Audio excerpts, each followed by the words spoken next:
Greetings, mind crafters, and welcome to another Mindcraft discussion today. My name is Kimberly Quinn, and I am super excited to talk with you today about building your reality, just building your own reality. Now, as you know, Minecraft is about becoming the boss of your brain. So, thoughts first, feelings second, actions or behaviors third. So, in reality, when we change our thinking, we literally change our lives. We can literally create a new reality. So, manifesting is super hot right now. And I have to tell you that my inspiration today comes from Breathe Spirituality. It's this cool new magazine. Actually, one of our daughters got it for me for Easter, which was just really nice. And I've been so soaked up in it. It's really good. So they're talking, well, it opens the whole thing with this article, Building a Reality. And I don't see the author actually, or I would say it, but it's Breathe Spirituality magazine. They start off by talking about kind of making a joke that, a t-shirts it's on t-shirts and mugs and things like that. Like, leave me alone, I'm manifesting, or shut up, I'm manifesting. And it's really becoming people, a lot of people into vision boards and doing all this sort of thing. And so in a sense, manifestation has kind of become like a buzzword in the well-being world. So Breathe Spirituality, I guess I don't have the author here, I certainly would share it with you, talks about a manifestation coach whose name is Maria Concho from Long Island, New York. And I like how they say, or Maria says that, we're all actually manifesting all the time. We're walking around every day, all day, every day, manifesting because it can be positive, negative, or neutral because manifestation is solely about seizing control of your thoughts, right? And we're going to still manifest if we're not in control of our thoughts, because even if we're saying, "Oh, I don't want to think about that. I don't want to think about that." The fact that we are putting so much attention on we don't want to think about it is exactly where is exactly what we're attracting, and that's sort of how it works. And she says this in this way, Maria does. Some people are default manifestors, meaning they don't realize how much control their thoughts have over the outcomes in their lives. Other people are conscious manifestors, which means that they are very intentional about their thoughts and their self talk because they're aware of how impactful that can be. And so, and then she adds, she said, there's a huge correlation between what you think and what you have in your life. And that's the whole idea of thoughts to things, right? Abraham Hicks talks a lot about this. Wayne Dyer talks a lot about this. Oprah, a lot of people talk about this, because certainly the law of attraction isn't just like a quantum physics touchy feely situation. It's neurons. We are all walking balls of energy, and where what we focus on is where we place our attention. Where we place our attention is what attracts other things to come at us, whether that's negative, positive, or neutral.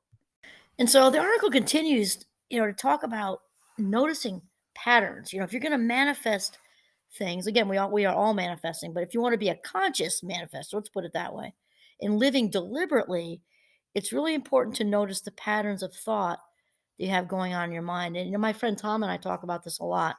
My synchronicity friend there. And of course, Matt McConaughey's book out, Green Lights. My friend Tom's, no offense to Matt McConaughey, he's great. I think he's spot on. My friend Tom's been talking about this for years and actually wrote his dissertation on it. But anyway, it's very, very important to notice the patterns going on. So, what kind of self talk is happening in your head?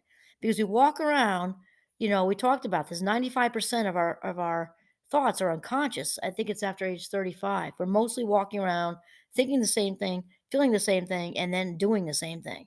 So it takes some work to really challenge. Hey, wait, where'd that feeling come from? That feeling had to follow a thought because that's the order: thoughts, feelings, actions. Right? We can't feel nervous if we don't think about nervous thoughts first. We can't feel angry if you don't think angry thoughts first. So figure out whether it's guilt or self doubt or shame, regret, any of these things, and notice the patterns that they're happening. And so, Breathe Spirituality, again, I don't have the author, I tell you. The author says, and do your thoughts come from yourself, or are you simply repeating the views of other people? Sometimes thought patterns can be deeply embedded from things people are told in childhood. Other times, more negative thoughts may be the result of past disappointments, mistakes, or hardships. Some thought patterns simply become ingrained through repetition, but habitual thoughts that don't serve you can be limiting. Absolutely.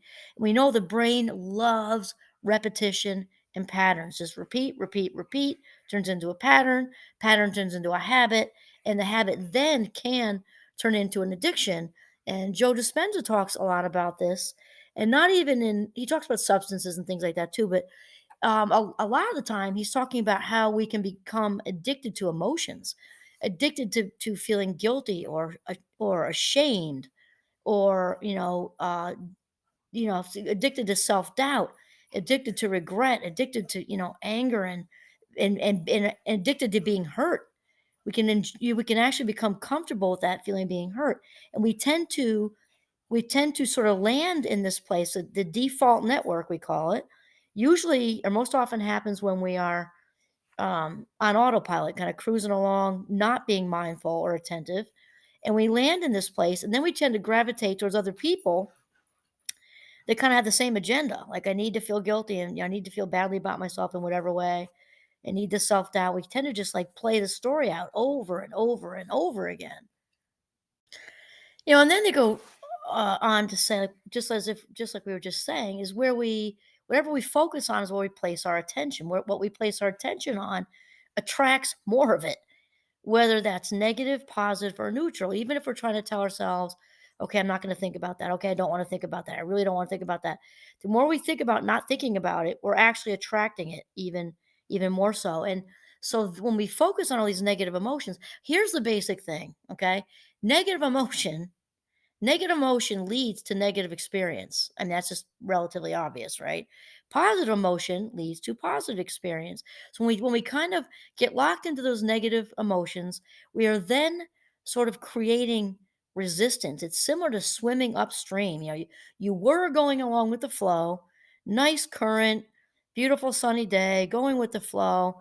All of a sudden, we want to chase something over there that's negative. We hear or hear or see a gilt rock on the side. We go navigate around that.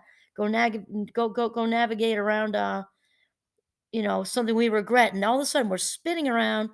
We got both oars in and we're swimming upstream, practically back paddling because it's taking so much work. And we don't realize that resistance gets us. And not only does it get us nowhere, it actually creates and attracts even more obstacles than if we just went with the flow, just went with the current. And Abraham Hicks talks a lot about this too. In fact, I was listening to a podcast of hers. Actually, I've heard it before, but I heard it most recently, a week or two ago. And she does this whole thing with drop the oars. We go, chasing this and chasing that, creating all kinds of resistance. When in reality, just drop the oars and kind of enjoy the ride. And then Bree Spirituality has Karen Jackson. She is a yoga teacher and spirituality coach. And Karen says manifestation is about opening yourself up to your dreams and taking steps to make them reality. Mindset is everything. Your thoughts create your life. So I can concentrate on my purpose, which is doing what brings me joy. I can't say enough about this. My dear friend Oprah, who's not aware, she's a good friend of mine, would say this.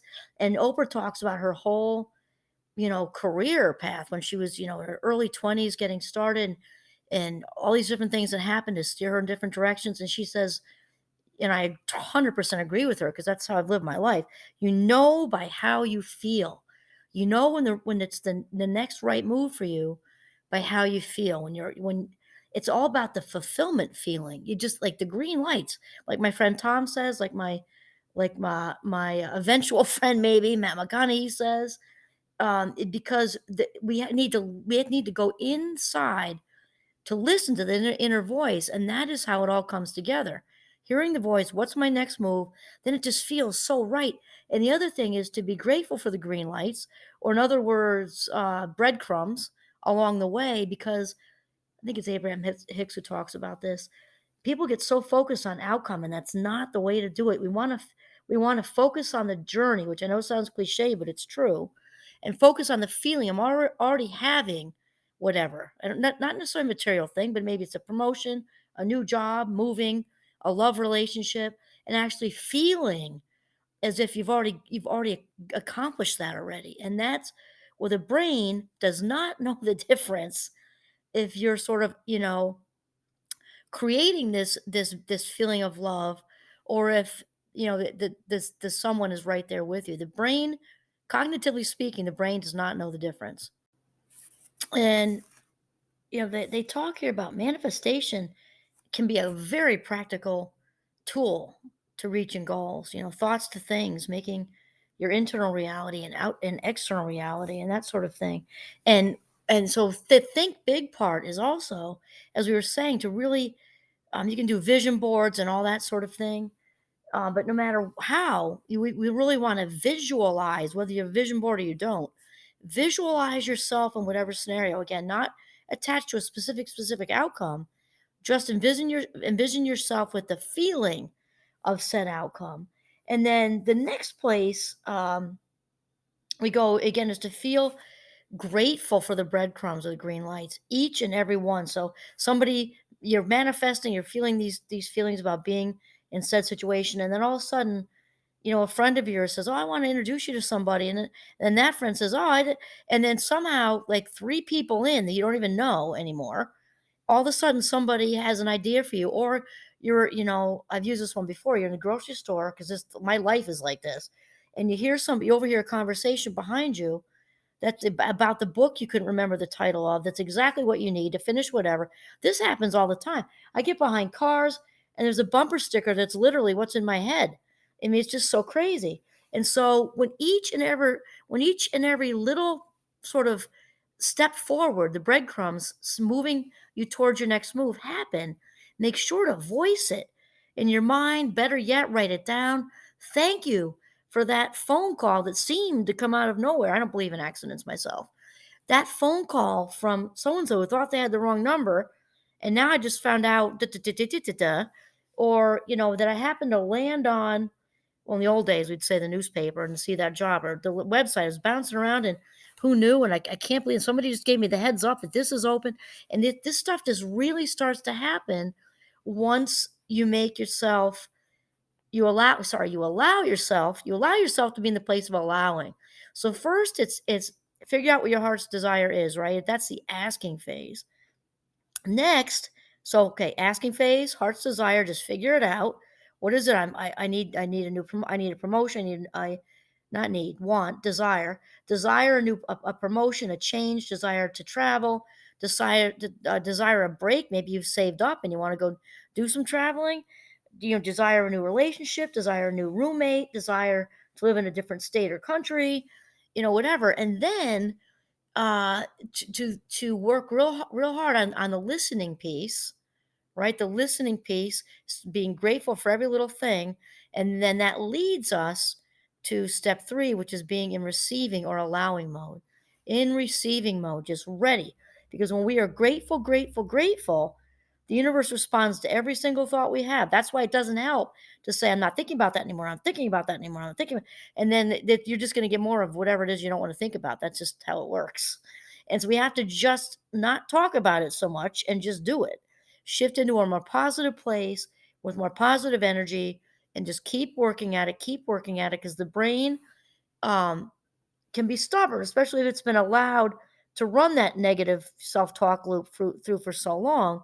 It's going to take some work, but we still have to step out of it and into this place of a new belief system where you also feel worthy. Because if you don't know your own value, this is all a moot point.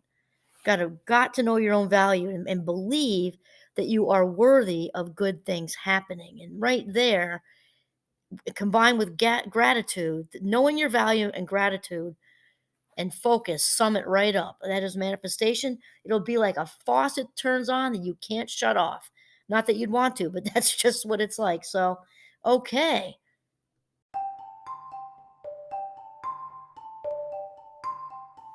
We have been talking about building your own reality by getting yourself in alignment. It's all about mindset.